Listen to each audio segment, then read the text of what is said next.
मेरे YouTube channel पर आप सभी मित्रों का हार्दिक स्वागत और अभिनंदन है। UP triple S C ANM की जो भर्ती हो रही है उसका डॉक्यूमेंट वेरिफिकेशन की जो नोटिस आई है, तो मैं आपको इस वीडियो में ये बताऊंगा कि डॉक्यूमेंट वेरिफिकेशन में किन किन डॉक्यूमेंट्स की आवश्यकता है, कौन कौन से डॉक्यूमेंट्स लगेंगे, इसकी पूरी डिटेल जानकारी मैं इस वीडियो में दूंगा। जो इनकी नोटिस आई है 1 जून को, उसके आधार पे पूरी डिटेल जानकारी मैं दूंगा। आइए पूरी डिटेल जानकारी आप लोग देखें। एएनएम के जो कैंडिडेट हैं जिनका डॉक्यूमेंट वेरिफिकेशन होना है, तो आप लोग देख रहे हैं उत्तर प्रदेश अधीनस्थ सेवा चयन आयोग, पिकअप भवन, तृतीय तल, गोमती नगर, लखनऊ। अब नीचे जाएंगे, ये देखिए उत्तर प्रदेश अधीनस्थ सेवा चयन आयोग लखनऊ, विज्ञापन संख्या 2021 स्वास्थ्य कार्यकर्ता महिला मुख्य परीक्षा प्रारंभिक अर्हता परीक्षा के अंतर्गत अभिलेख परीक्षण के समय परीक्षण सत्यापित किए जाने अभिलेखों प्रमाण पत्रों की सूची। अब इसमें जो बिंदु दिए हुए हैं, क्रमांक पहला परीक्षण किए जाने वाले बिंदु और परीक्षण किए जाने अभिलेख प्रमाण पत्र। जो बिंदु परीक्षण किए जाएंगे और उसके आधार पे क्या प्रमाण पत्र लगेगा, वो 2 कॉलम बना के दिए हुए हैं। इसको हम पूरी तरीके से अच्छे से आपको समझाते हैं। पहला है जन्म तिथि। जो जन्म तिथि है उसके परीक्षण किए जाने वाले अभिलेख प्रमाण पत्र क्या होंगे, हाई स्कूल अथवा समकक्ष उत्तीर्ण परीक्षा के अंक पत्र प्रमाण पत्र में अंकित जन्म तिथि मान्य होगी। तो हाई स्कूल के प्रमाण पत्र में जो जन्म तिथि आपकी होगी वही मान्य होगी। दूसरा आयु सीमा, परीक्षण किए जाना बिंदु जो दूसरा है वो आयु सीमा है। निर्धारित आयु सीमा अर्थात 1 जुलाई 2022 को 18 वर्ष से 20 वर्ष के मध्य में शिथिलता हेतु वांछित अभिलेख आरक्षण के आधार पर। अब इसमें क्या क्या लगेगा, 18 से 40 वर्ष जो आयु इन्होंने निर्धारित की थी एलिजिबिलिटी में, उसका क्या परीक्षण करेंगे अभिलेख का। तो इसमें देखेंगे का नंबर, उत्तर प्रदेश में निवास करने वाले अनुसूचित जाति, अनुसूचित जनजाति, अन्य पिछड़ा वर्ग के अभ्यर्थी होते पिता पक्ष की ओर से निर्गत जाति प्रमाण पत्र विज्ञापन के परिशिष्ट में अंकित प्रारूप पर ही मान्य होगा। तो पिता पक्ष की ओर से जो जाति प्रमाण पत्र होगा वही मान्य होगा।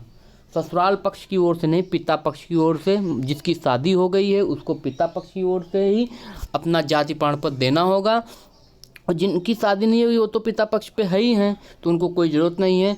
तो ये उनका जाति प्रमाण पत्र लगेगा। और फिर नोट में इन्होंने दिया है विज्ञापन के प्रस्तर 8.3 के अनुसार सक्षम अधिकारी द्वारा निर्गत जाति प्रमाण पत्र के आवेदन सबमिट करने की अंतिम तिथि अर्थात 5/1/2022 तक जारी किया गया होना चाहिए। जो जाति प्रमाण पत्र है वो आपका 5 जनवरी 2022 तक जो जारी किया गया वही मान्य होगा।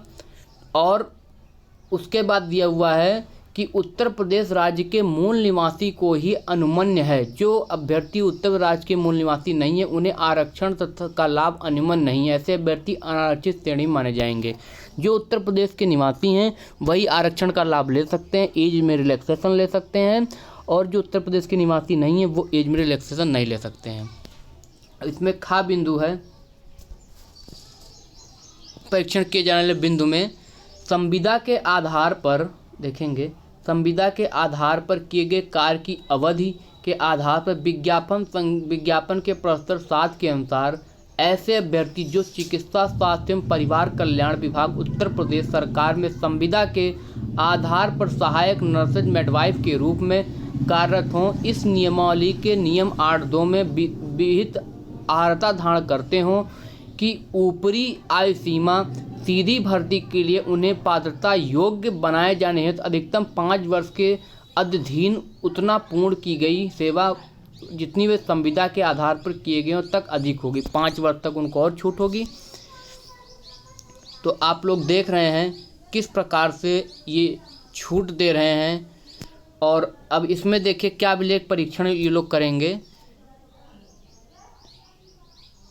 इस हेतु चिकित्सा स्वास्थ्य एवं परिवार कल्याण विभाग उत्तर प्रदेश सरकार में संविदा के आधार पर सहायक नर्सेज मिडवाइफ के रूप में कार्यरत महिला अभ्यर्थियों को इस प्रकार प्रदान किए जाने वाले छूट को प्रमाणित सत्यापित किए जाने के संबंध में चिकित्सा स्वास्थ्य एवं परिवार कल्याण विभाग के संबंधित जनपद के केवल मुख्य चिकित्सा अधिकारी द्वारा जारी हस्ताक्षरित अथवा प्रति हस्ताक्षरित प्रमाण पत्र ही मान्य होगा।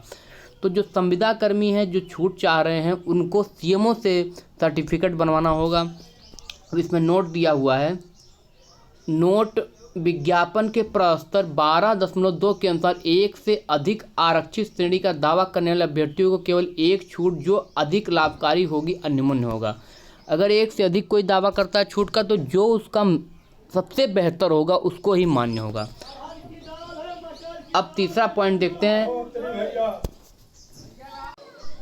तो दूसरा अनिवार्य अर्हता आप लोग देखेंगे, शैक्षिक अर्हता अभ्यर्थी के माध्यमिक शिक्षा परिषद उत्तर प्रदेश की इंटरमीडिएट परीक्षा या उसके समकक्ष सरकार द्वारा मान्यता प्राप्त कोई परीक्षा आवश्यक उत्तीर्ण हो, मतलब इंटरमीडिएट होना चाहिए।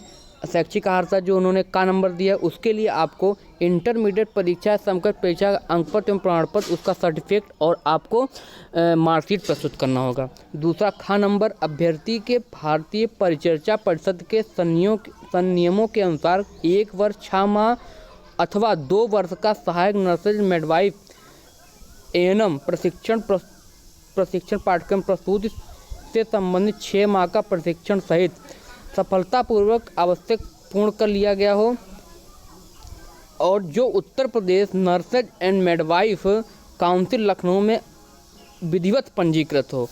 तो इसमें उत्तर प्रदेश नर्सेज मिडवाइफ जो काउंसिल है उसमें पंजीकृत होना चाहिए। इसके लिए क्या लगेगा, भारतीय परिचर्या परिषद के संनियमों के अनुसार 1 वर्ष 6 माह 2 वर्ष सहायक ऑब्लिक अथवा 2 वर्ष सहायक नर्सेज एंड मिडवाइफ एएनएम प्रशिक्षण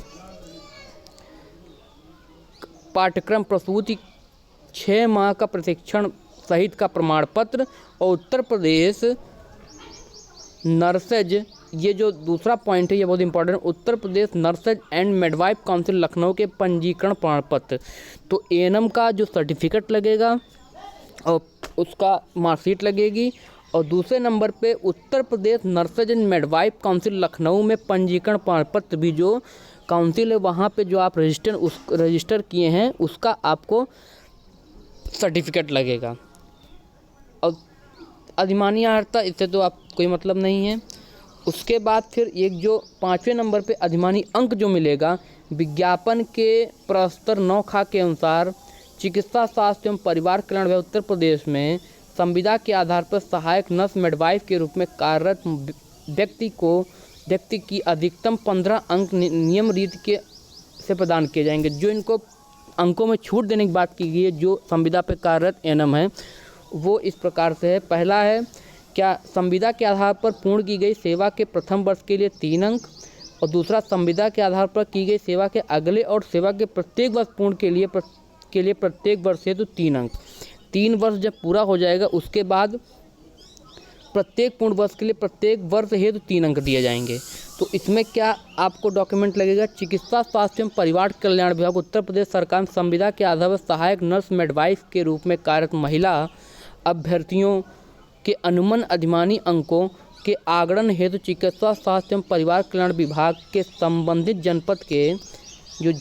जनपद होगा कि मुख्य चिकित्सा अधिकारी द्वारा सीएमओ द्वारा हस्ताक्षरित अथवा प्रति हस्ताक्षरित अनुभव प्रमाण पत्र ही मान्य होगा। सीएमओ द्वारा जो अनुभव प्रमाण पत्र एक्सपीरियंस सर्टिफिकेट होगा उसी के आधार पर आपको अंक दिया जाएगा।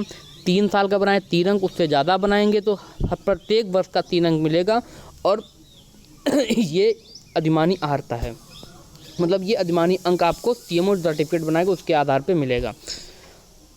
और नोट देखिए क्या दिया हुआ, संविदा के आधार पर कार्य के अनुभव की अवधि के समर्थन में अभ्यर्थी अन्य सहायक अभिलेखों जैसा कि संविदा के आधार पर पहली तैनाती का आदेश, डिस्ट्रिक्ट हेल्थ सोसाइटी में पंजीकरण का प्रमाण, मानव संपदा पोर्टल से निर्गत वेतन,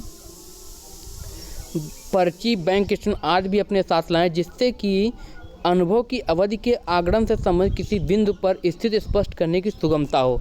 तो इन्होंने एक और नोट में दे दिया है जो संविदा पे कार्यरत एएनएम है उनको जो जब वो अपॉइंट हुई थी पहली बार, तो उसके आधार पे उनको बैंक स्टेटमेंट अपना लाना होगा और पंजीकरण का प्रमाण, मानव संपदा पूर्ण निर्गत वेतन पर्ची, बैंक स्टेटमेंट इत्यादि अपने साथ लाएं। तो डिस्ट्रिक्ट हेल्थ सोसाइटी में पंजीकरण प्रमाण पत्र भी लाएं और पहली तैनाती का आदेश संविदा के आधार पर, जिससे क्या है कि जो आयोग है उसको डॉक्यूमेंट वेरिफिकेशन में और अंक देने में उसको सुविधा हो, इसके लिए उन्होंने ये कहा है। फिर उसके बाद लंबवत आरक्षण, जो जिनको आरक्षण लेना है, छूट लेनी है, अनुसूचित जनजाति, अन्य ओबीसी के अभ्यर्थियों के लिए जिनको छूट चाहिए, उनके लिए केवल उत्तर प्रदेश में निवास करने वाले अनुसूचित जाति, अनुसूचित जनजाति, अन्य पिछड़ा वर्ग के अभ्यर्थी हेतु पिता पक्ष की ओर से निर्गत जाति प्रमाण पत्र ही मान्य होगा। पिता पक्ष की ओर से जो सर्टिफिकेट बनेगा SC ST OBC का, वही मान्य होगा, ससुराल पक्ष वाला नहीं मान्य होगा, जो उनको रिजर्वेशन अगर लेना है। और इसमें नोट में इन्होंने दिया हुआ है, नोट उत्तर प्रदेश के प्रस्तर 8.3 के अनुसार सक्षम अधिकारी द्वारा निर्गत जाति प्रमाण पत्र आवेदन सबमिट करने की अंतिम तिथि अर्थात 5/1/2022 तक जारी किए गया होना चाहिए। जो जाति प्रमाण पत्र जो लगेगा वो 5 जनवरी 2022 तक के पहले का होना चाहिए, जारी किया होना चाहिए। इससे बाद वाला जाति प्रमाण पत्र नहीं मानेंगे तो आपको छूट का लाभ नहीं मिलेगा। फिर उसके बाद विज्ञापन के प्रस्तर 12.2 के अनुसार आरक्षण संबंधित लाभ केवल उत्तर प्रदेश राज्य के मूल निवासियों को ही अनुमन्य है। जो अभ्यर्थी उत्तर प्रदेश राज्य के मूल निवासी नहीं है, उन्हें आरक्षण का लाभ अनुमन्य नहीं है। वे ऐसे अभ्यर्थी आरक्षण की श्रेणी में माने नहीं, ऐसे अभ्यर्थी अनारक्षित श्रेणी में माने जाएंगे। मतलब जो उत्तर प्रदेश के निवासी नहीं है, मूल निवासी नहीं हैं, उनको क्या होगा कि उनका आरक्षण का लाभ नहीं मिलेगा, उनको अनरिजर्व अनारक्षित श्रेणी माना जाएगा। फिर उसके बाद 7वां पॉइंट है, आर्थिक रूप से कमजोर वर्ग के EWS संबंधित अभ्यर्थी हेतु प्रमाण पत्र। जो EWS कैटेगरी में हैं, उनका जो प्रमाण पत्र होगा उसमें क्या लगेगा, सक्षम अधिकारी द्वारा निर्गत उत्तर प्रदेश के मूल निवासी आर्थिक रूप से कमजोर व EWS से संबंधित प्रमाण पत्र विज्ञापन के उपस्थित में अंकित प्रमाण पत्र मान्य होगा। तो जो EWS सर्टिफिकेट है वो तहसील में बनता है, तहसीलदार निर्गत करते हैं, वो आपका लगेगा अगर EWS कैटेगरी आपने भरा है। फिर उसके बाद 8वां पॉइंट आप देखेंगे, शासकीय सेवारत अभ्यर्थियों हेतु अनापत्ति प्रमाण पत्र NOC। इसमें क्या लगे, केंद्र एवं राज्य सरकार की सेवा से सेवारत अभ्यर्थियों द्वारा अपने सेवा योजक का अनापत्ति प्रमाण पत्र प्रस्तुत करना होगा। जो कार्यरत हैं उनको अपना सेवा योजक का NOC प्रस्तुत करना होगा। तो ये पूरी डिटेल जानकारी है, क्या क्या डॉक्यूमेंट लगेगा ANM के डॉक्यूमेंट वेरिफिकेशन में। अगर आपको किसी प्रकार की प्रॉब्लम हो तो मेरे कमेंट बॉक्स में कमेंट करके पूछ सकते हैं अपनी क्वेरी को। तो जो ANM का डॉक्यूमेंट वेरिफिकेशन है वो आपका 9 जून 2022 से 18 जून 2022 के बीच में होगा और 2 पाली में होगा, 10 से 1 और दोपहर 1:30 से 4:30 बजे तक। और ये लखनऊ के Bappa senior vocational college KKV में आयोजित किया जाएगा। तो सभी डॉक्यूमेंट आप लोग हमने बता दिया क्या क्या लगेगा, सभी डॉक्यूमेंट अपना इकट्ठा कर लीजिए और 9 से 18 के बीच जाके अपना डॉक्यूमेंट वेरिफिकेशन करा लीजिए। थैंक यू सो मच, बहुत बहुत धन्यवाद।